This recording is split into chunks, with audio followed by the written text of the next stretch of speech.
Bonjour à tous et bienvenue sur le podcast des établissements médico-sociaux. Je m'appelle Arnaud Chevalier et après avoir été directeur d'EHPAD pendant 8 ans, j'aide les établissements de santé à adopter les meilleures innovations pour simplifier et améliorer leur quotidien. J'ai créé ce podcast pour partager les belles expériences portées par des gens passionnés. Avant de commencer, si vous appréciez ce podcast, vous pouvez vous abonner pour ne rater aucun épisode et encore mieux, mettre une note 5 étoiles sur Apple Podcast et le partager à vos collègues. Sur ce, bon épisode. Bonjour à tous, aujourd'hui je discute avec Anaïs Lemeuve qui est psychologue spécialisée en neuropsychologie et on va parler ensemble du modèle de développement humain que je ne connais pas du tout, dont j'avais jamais entendu parler, donc merci de me proposer ce sujet et avant que tu nous expliques, je te propose de te présenter. Oui, eh bien, donc effectivement, je suis neuropsychologue. Moi, je travaille dans la région d'Aix-en-Provence. Je dis région parce que je suis itinérante sur le département. Donc, ça fait maintenant 10 ans que j'exerce en tant que neuropsychologue. J'ai passé il y a peu ce premier palier. En fait, dans ma pratique, j'ai assez peu travaillé dans le secteur sanitaire. J'ai fait que du médico-social et exclusivement en milieu ouvert. J'ai jamais travaillé en service d'hébergement, en service de consultation, mais j'ai travaillé avec à la fois des enfants sourds et malentendants et des adultes cérébrolésés sur leur lieu de vie, donc dans les écoles, au domicile, sur le lieu de travail, etc. En fait, donc là, actuellement, je retravaille avec les enfants, mais j'ai travaillé pendant 5 ans avec des adultes cérébrolésés pour une association qui s'appelle la FTC 13. Et c'est une association qui était déjà très centrée, très sensible à tout ce qui est autodétermination, le travail des projets avec les personnes, le travail sur des objectifs de la personne. Et dans ce cadre-là, on a eu la chance d'être formé donc à ce modèle de développement humain euh, directement euh, par le RIPPH. Donc c'est le réseau international sur le processus de production du handicap. Et en fait, c'est un réseau qui travaille sur tout ce qui est promotion du droit des personnes et définition du handicap. Euh, donc de pouvoir amener à une nouvelle vision du handicap qui se décentre un peu de la personne et du trouble, mais plus sur une situation, enfin sur voilà, des situations de handicap. Et donc j'ai eu la chance de pouvoir être formée sur ce modèle-là. Euh, et c'est vrai que sur le coup, quand on est la tête dans le guidon, on se dit, oh là là, mais comment je vais utiliser ça? Parce que quand on voit le modèle, il y a effectivement plein de dimensions, plein de facteurs.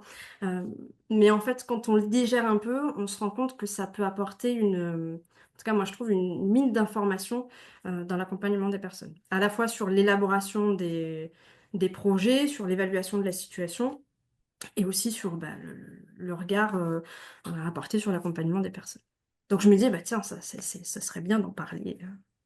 Voilà. Non, mais carrément, et du coup, déjà c'est bien de savoir que ça existe. Donc je comprends que ça vient du Canada, que c'est assez ancien.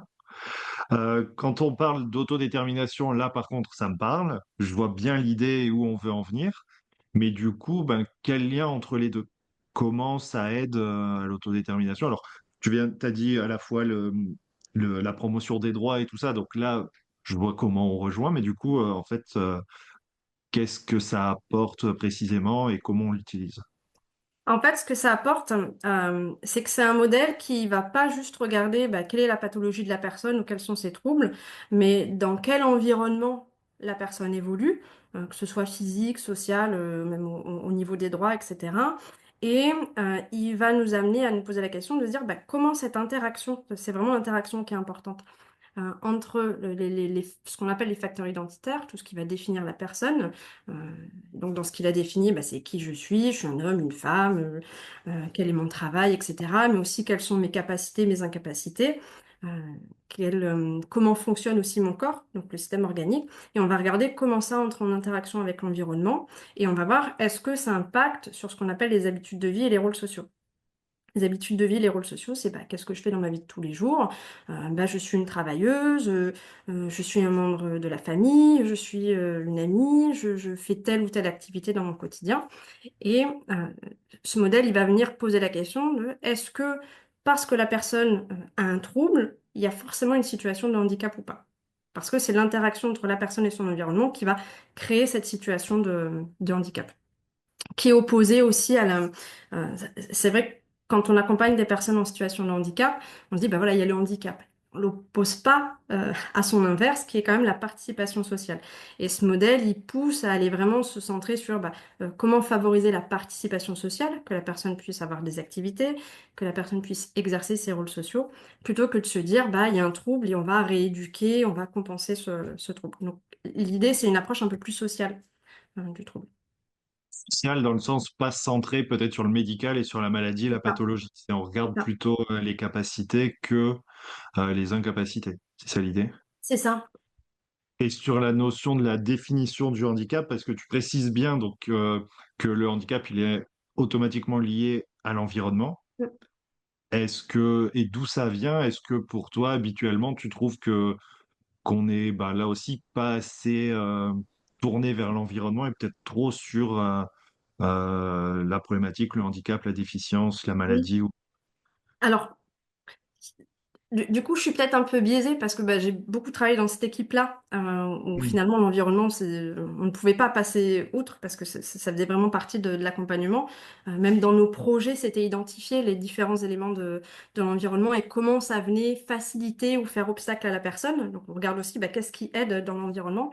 Euh, mais c'est vrai que parfois, quand je discute avec des collègues qui sont peut-être plus orientés sanitaires, l'idée, elle peut être, enfin, il y a parfois un raccourci entre le trouble et le handicap.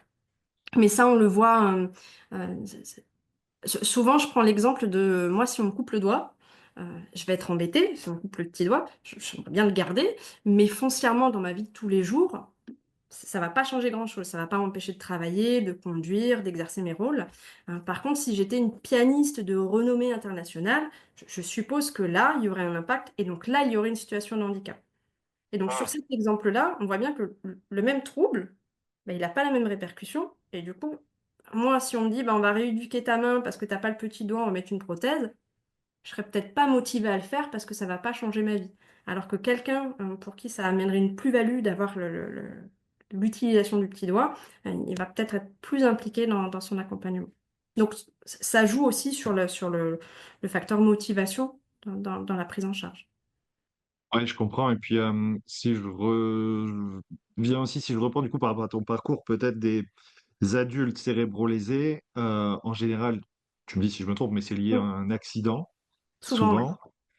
Et du coup, c'est vrai qu'on passe par la rééducation, la médecine, les opérations, le truc, et que du coup, on va avoir un regard un peu, peut-être un peu trop médical et basé vraiment Mm. sur le soin que sur l'environnement. Est-ce que tu as des exemples de situations comme ça Oui, pour illustrer là? oui, oui, oui. Souvent, quand il y a une lésion cérébrale, alors que ce soit un accident, l'AVC ou autre, il y a cette idée, pour tout un tas de raisons, hein, il y a la récupération de la marche qui est très attendue par les personnes. Euh, Hmm. on perd la marche, on se dit, bah voilà, le jour où je récupère la marche, le jour où je peux être de nouveau mobile, c'est que je vais sortir du centre de rééducation et je vais être guérie. Sauf qu'en fait, non, il y a de la difficulté qui va perdurer parce que il y a un impact sur le plan cognitif qui est plutôt invisible. Et c'est tout l'enjeu de la prise en charge. Sauf que aller dire à une personne, vous avez un gros trouble attentionnel et vous n'arrivez pas à vous organiser, on va travailler sur ça en rééducation. On le fait quand on est en centre de rééducation parce que c'est presque de l'occupationnel. Mais quand on rentre chez soi, aller travailler l'attention pour travailler l'attention, ça veut rien dire. Par contre, avoir un objectif précis, ça aide. Et il y a un monsieur avec lequel je travaillais. Euh, Son objectif, c'était d'écrire un grand livre, donc quelque chose d'assez complexe qu'on ne pouvait pas le faire dans le cadre de l'accompagnement. Et nous, ce qu'on observait, c'est que comme il avait du mal à être organisé, on voyait l'impact sur le budget, sur le quotidien. Mais ces choses-là, il n'avait pas forcément envie de les travailler. Et l'idée de se centrer sur ses habitudes de vie, ses rôles, nous amenait à nous dire, bah oui, effectivement, le budget, c'est pas son objectif à lui. On va plutôt travailler on a travaillé sur un article en l'occurrence.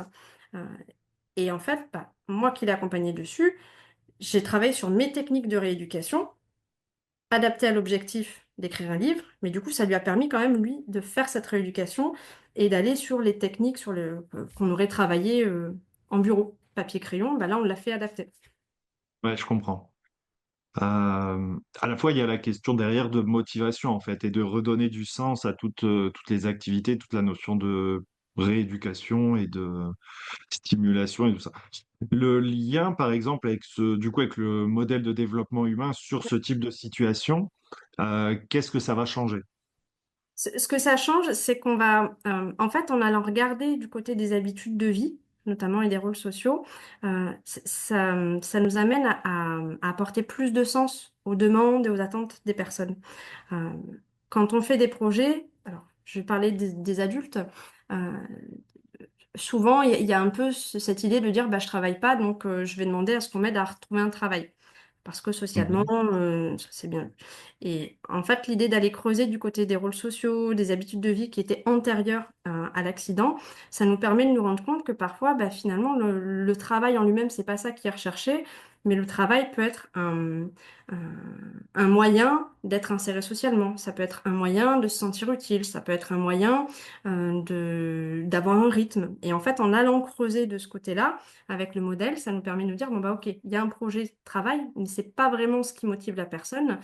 Et ça permet d'essayer de cibler un peu mieux ce que les personnes peuvent attendre de l'accompagnement. Ok. Et d'où on va construire un meilleur projet d'accompagnement plus Ça, spécifique, plus adapté, c'est ça. qui basé peut-être aussi sur les vrais besoins et pas ce que la personne peut dire ou ce qu'on C'est peut ça. Oui. décider un peu en raccourci, quoi. Bah, c'est vrai que si je raccourcis hein, du côté de l'équipe, on va être beaucoup sur il y a un trouble, il faut rééduquer ça. Du côté de la personne, on peut être c'est bien vu que je demande à travailler ou que je demande à faire telle ou telle chose. Et du coup, on est toujours un petit peu à côté. Là, ça nous oblige à aller creuser un petit peu plus et à aller voir aussi du côté de l'environnement, surtout, qu'est-ce qui existe et qu'est-ce qui fait frein.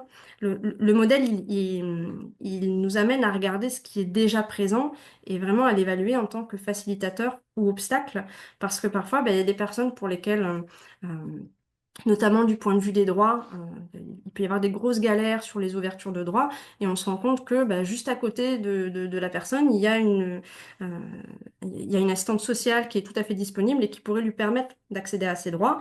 Euh, Plutôt que de passer par un service de rééducation ou autre, ben, on peut aussi l'orienter sur, euh, sur son environnement direct et Ouais, je fluidifier comprends. finalement son parcours.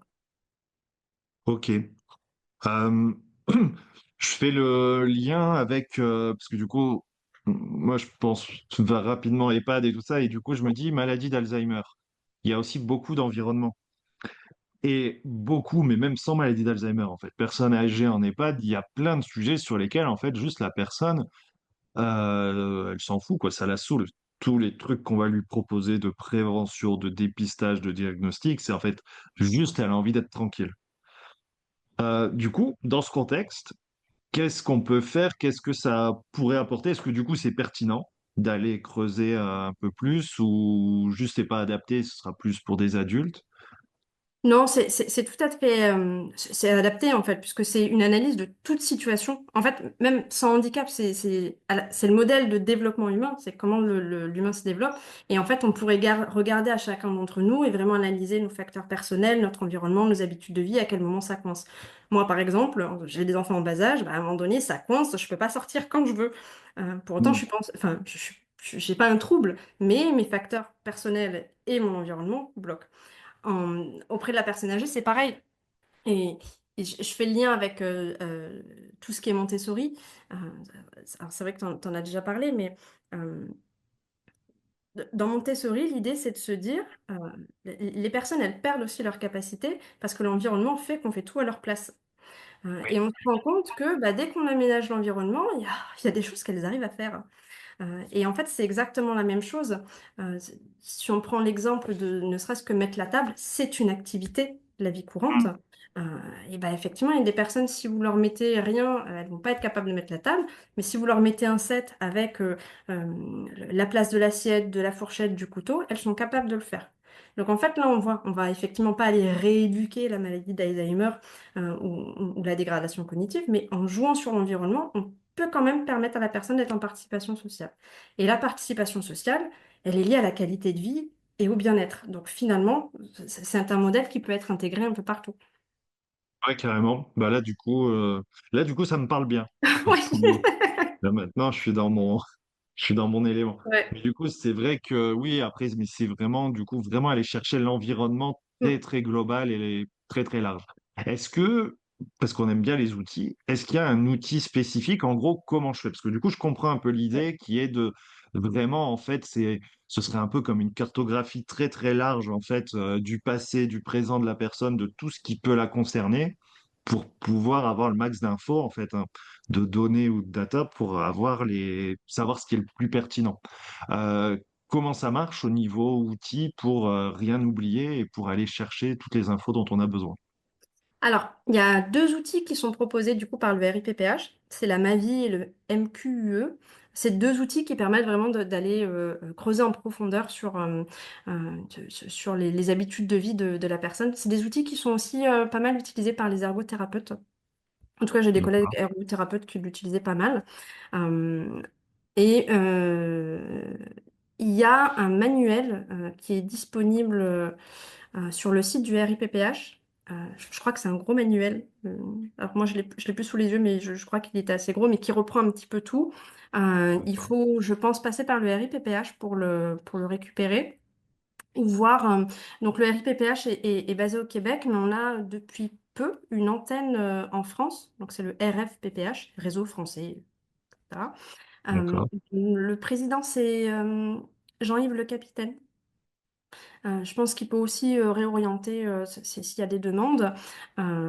Et du coup, depuis peu, il y a la possibilité de se former en France pour être formateur MDH-PPH. Donc, ça veut dire qu'on a des formateurs maintenant en France Mm.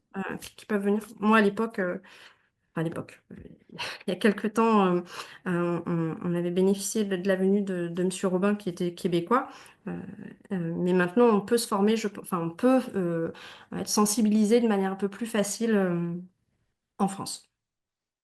Et par contre, Ok. les outils, la Mavi et la MQE, je crois que euh, c'est pas disponible gratuitement. Je sais pas s'il faut la formation pour l'avoir ou si on peut l'acheter en séparé, mais il faut passer par le RIPPH. Ok. Là, je vois, alors c'est vrai qu'il y a pas mal de choses sur le Oui. site, hein, mais où, par exemple, ça commencerait par une nomenclature. C'est marrant, nomenclature, parce que du coup, ça me fait penser à Séraphin. Mais du coup, les nomenclatures, voilà, âge, sexe, genre, déjà, voilà, nationalité, ça nous donne des infos. Marié ou pas, nombre d'enfants, rang de naissance, ça c'est marrant, place Il y a dans la tout. fratrie. Alors par contre, il faut Et- pas tout regarder à chaque fois parce que sinon je pense qu'à ouais, moins de faire une étude de cas complète, tout n'est pas forcément pertinent, mais ça donne des pistes en fait de choses qu'on peut aller voir. C'est vrai que parfois on regarde pas forcément tout ce qui est du côté de la religion, mais ça va avoir un impact aussi sur les représentations, sur ouais, les croyances et du coup comment on se saisit de ce qui est proposé en accompagnement. ok. Ouais, non, mais c'est vrai qu'après, du coup, c'est un peu tout bête, mais c'est avoir déjà juste un questionnaire très très large où habituellement on va regarder, oui, âge, bon, homme-femme, c'est facile, on s'en doute, mais âge, qu'est-ce qu'on va aller chercher d'autre? Ouais, profession, est-ce qu'il y a des antécédents médicaux, des trucs comme ça, famille, enfin, c'est vrai qu'on survole en fait la partie plutôt projet personnalisé, enfin, Bah, qui en caractérise la général, personne, quoi. la personne c'est monsieur un tel avec telle pathologie. Ouais, Et son projet, c'est ça. Mais on va pas regarder est-ce que son projet est faisable dans son environnement actuel, parce que même si je parle en rééducation pure en neuropsychologie, on se pose souvent la question de comment on arrive à transférer ce qui est travaillé en cabinet dans le quotidien des personnes. Mais parce que des fois, c'est hmm, tellement éloigné et que ça fait pas sens. Là, l'idée, c'est vraiment de se dire, est-ce que ce qu'on fait, ça va, quel impact ça va avoir dans la vie, dans le quotidien de la personne? Parce que ouais. finalement, qu'elle s'améliore sur des tests, en tout cas moi personnellement, ça changera pas ma vie. Par contre, si elle s'améliore dans le quotidien, même si ces tests n'ont pas bougé, moi c'est le principal. Oui, c'est sortir un peu du test de résultat, mais plus de capacité à vivre dans son environnement, C'est quoi. ça. Il y avait un monsieur qu'on accompagnait. ce monsieur était une pépite. Je pense que si on regardait son bilan cognitif, on disait, mais mon Dieu, ce monsieur ne peut pas vivre seul. Euh, Mais en fait, il était implanté dans un village et il avait réussi à créer une sorte de réseau parallèle avec le restaurateur du coin qui lui filait des paquets de riz. Donc, il n'avait pas un rond, mais du coup, il se nourrissait comme ça. En échange, il l'emmenait partout où il voulait parce que il avait une voiture. Alors, outre le fait que ce monsieur sur la conduite, c'était pas forcément la personne à rencontrer, mais en tout cas, il s'était arrangé comme ça. Et si on avait regardé que du côté de ses capacités, en théorie, il n'aurait pas été en capacité de faire ça. Et ben là, il était capable de vivre seul parce que en marchandant un petit peu les uns avec les autres, il y avait quelqu'un qui lui faisait le ménage, quelqu'un qui lui faisait à manger, lui, il rendait des services, et ben ça lui permettait d'être complètement inclus. Alors que sur une vision plus centrée sur les troubles, on aurait dit ce monsieur est en situation de handicap. Avec le modèle, on dit bah non, il arrive à participer et à faire ses activités comme il le souhaite, il n'est pas en situation de handicap. Mais il a des troubles, des gros troubles. Et ouais, c'est intéressant. Bah, du coup, c'était la question que j'allais poser sur est-ce que toi, tu as des exemples sur lesquels, alors du coup, peut-être d'autres exemples aussi, hein, mais sur lesquels, du coup, l'utilisation du modèle permet d'avoir un accompagnement plus adapté et puis plus intéressant, plus qualitatif, en fait, plus pertinent et mieux pour une personne, quoi. Est-ce que tu as des retours d'expérience? Oui, moi depuis que moi je l'utilise pas dans le modèle tel quel parce que aujourd'hui je suis dans une équipe où on n'a pas encore ce modèle n'est pas encore développé.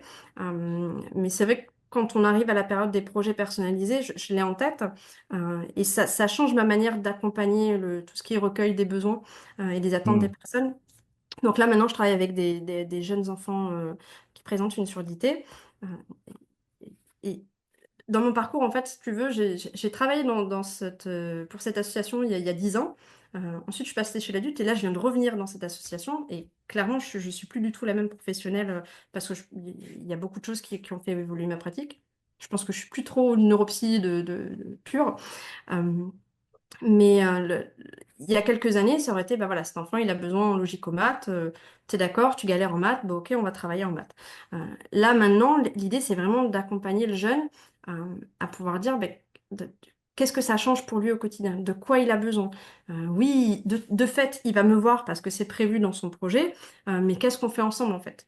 Et donc, c'est plus moi qui amène des choses en séance. J'essaie vraiment d'inciter les jeunes à dire, mais voilà, de quoi sur quoi vous voulez bosser. Et en travaillant sur ça, par exemple, j'ai un jeune qui me dit, bah oui, moi je voudrais avoir des copains. Bah ça veut dire quoi avoir des copains? Bah, j'aimerais en avoir trois quatre. Ah ok, tu vas en avoir trois quatre.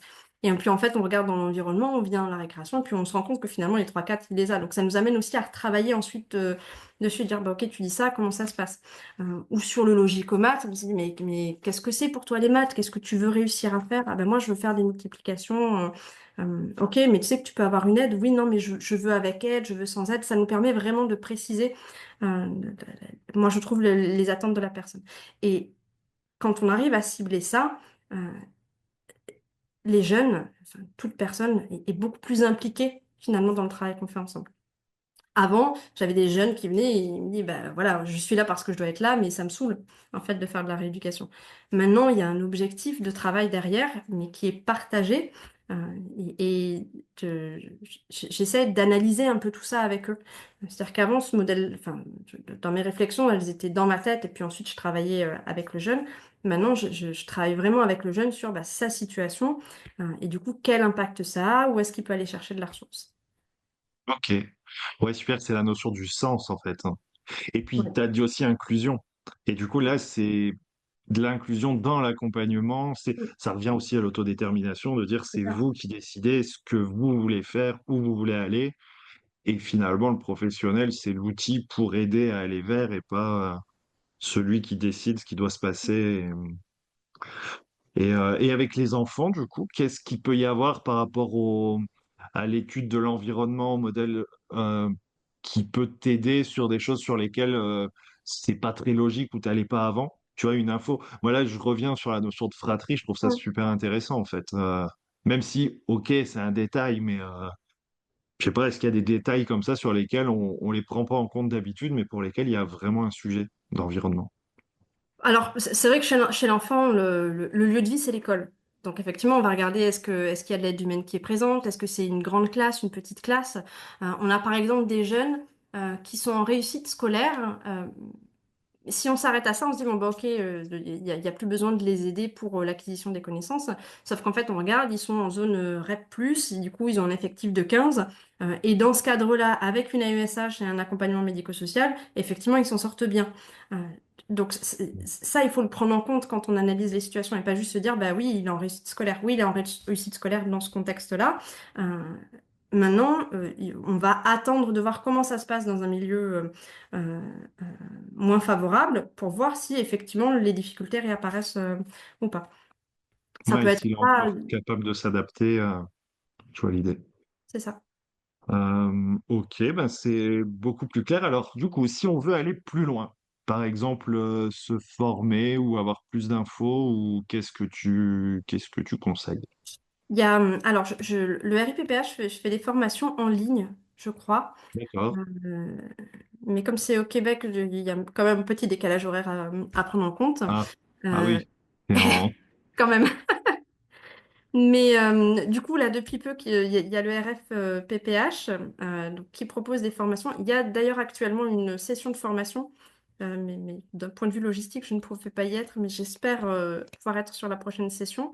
Euh, donc, soit on a envie d'être formateur et donc on passe par le RFPPH pour accéder à ces formations-là. Et en fait, ça nous donne une accréditation Mm. parce qu'ils sont affiliés au réseau québécois. Mais si on veut être que quelqu'un vienne nous présenter le modèle pour notre structure, je pense qu'il faut aussi contacter le RFPPH et ils vont pouvoir nous donner les coordonnées, enfin ils vont pouvoir donner les coordonnées des formateurs déjà présents en France pour pouvoir mettre en relation, j'imagine. Entre la structure et le formateur qui pourrait venir. Après, il y a quand même pas mal de ressources en ligne. Le site du RFPP, oui, RIPPH, je trouve, est pas mal fait si on veut un peu de documentation. Ouais, moi, c'est là-dessus que je suis tombé tout de suite. Ouais. Sur RIPPage, donc Réseau International. Et pour le Canada, du coup, tu disais c'est lequel? C'est Ça s'appelle. RIPPH parce que c'est le réseau international. D'accord. Je pense que c'est RFPPH. OK. Et après, c'est Réseau français sur le processus de production du C'est handicap. ça. Et on voit une adhésion possible sur Hello Asso. C'est ça. Et Le, du coup, qui le site explique. français, je trouve, est pas très rempli. Moi, c'est vrai que j'ai directement contacté Jean-Yves Le Capitaine pour avoir un peu plus d'informations. Et je Hmm, pense qu'effectivement, pour l'instant, peut-être passer par lui, il est joignable sur LinkedIn. Donc, je pense que s'il y a besoin vraiment d'informations plus techniques ou plus pratiques par rapport à ces formations-là, plutôt passer par lui. OK. Voilà. Très bien. Et bah super. Bah, en tout cas, c'est très clair. Merci de m'avoir sollicité pour ce sujet-là. Et c'est vrai que bah, moi, je aborde assez souvent les projets personnalisés et je regarderai un peu plus en détail parce que souvent, c'est vrai que c'est marrant, on creuse pas, on part sur le champ personnalisé plutôt sur une histoire de vie, mais c'est vrai que c'est plus ou moins abouti, plus ou moins creusé, quoi. Puis après, il y a aussi les infos qu'on arrive à récupérer. Et en même temps, il n'y a pas que le passé, il y a aussi le présent. Donc c'est super intéressant de creuser un peu plus tout ça. Bah, merci de m'avoir écouté et de parler de ça. Non, mais moi, ça m'intéresse parce que j'aime beaucoup travailler sur tout ce qui est de défendre le droit des personnes et en fait bah, tout ce qui est liberté et tout ce qui rejoint l'autodétermination. Et ça, c'est qu'un outil de plus, mais ça va dans la Mm. même mouvance actuelle qui je pense, prend beaucoup d'ampleur. Donc c'est chouette de pouvoir avoir des outils complémentaires sur ça. Ok, et ben c'est un super mot de la fin. À bientôt. Merci d'avoir écouté l'épisode jusqu'au bout, j'espère que le sujet vous a plu et qu'il vous inspirera. Pour m'aider à faire connaître le podcast, abonnez-vous sur votre plateforme d'écoute préférée ou notez-le et partagez-le sur vos réseaux sociaux. N'hésitez pas à me contacter sur LinkedIn pour toute remarque ou proposition de sujet. Bonne journée et à bientôt sur le podcast des établissements médico-sociaux.